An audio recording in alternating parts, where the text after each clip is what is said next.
ఆర్థిక పరిపుష్టికి రైతన్నలే జీవనాధారమని జాతీయ ఉత్తమ రైతు అవార్డు గ్రహీత కరుటూరి పాపారావు అన్నారు. నిజామాబాద్ జిల్లా ఎడపల్లి మండల కేంద్రంలో బాలికల గురుకుల పాఠశాలలో ఏర్పాటు చేసిన కార్యక్రమంలో పాడి పంటల తీరుపై విద్యార్థులకు అవగాహన కల్పించారు. ప్రతి ఒక్కరూ బాల్య దశ నుండి వ్యవసాయంపై అవగాహన పెంచుకోవాలన్నారు.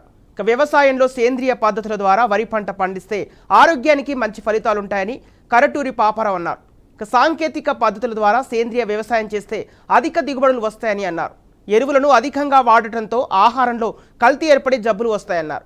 పాలలో కల్తీ లేకుండా చూడాలని, పాల వినియోగం ఇంటిలో భాగమైనందున కల్తీ లేకుండా చూసుకోవాల్సిన బాధ్యత మనపై ఉందన్నారు.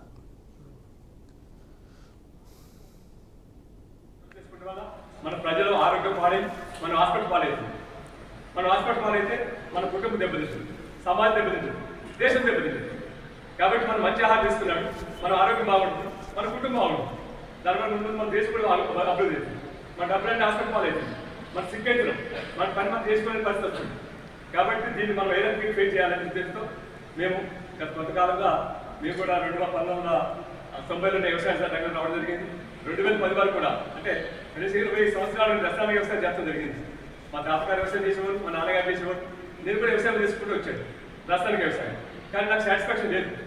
రసాయనిక ఎరువులకు వస్తుంటే పంట పెరిగే ఈ పంటలకు క్రిములు, కీటకాలు వీటి ద్వారా రోగాలు వచ్చేటి అన్నట్టు, దాని ద్వారా కూడా ఉత్పత్తి తగ్గేది. దానికోసం ఏమన్నారు, మళ్ళీ దానికోసం క్రిమి నాశకాలు ఇవన్నీ మొదలుపెట్టారు. అవన్నీ తర్వాత మన దానికి ఎరువులు వేయాలా, ఇంత దానికి ఎరువులు వేసి దాన్ని డబల్ చేసింది అన్నట్టు. అయితే ఆ తర్వాత ఇప్పుడు ఇండియాలో మనకు ఇప్పుడు ఎక్స్పోర్ట్ చేస్తుంది ఇండియా. అన్ని నిల్వలు ఉన్నాయి, ఇప్పుడు పబ్లిక్ డిస్ట్రిబ్యూషన్ ద్వారా ఇవన్నీ వస్తున్నాయి.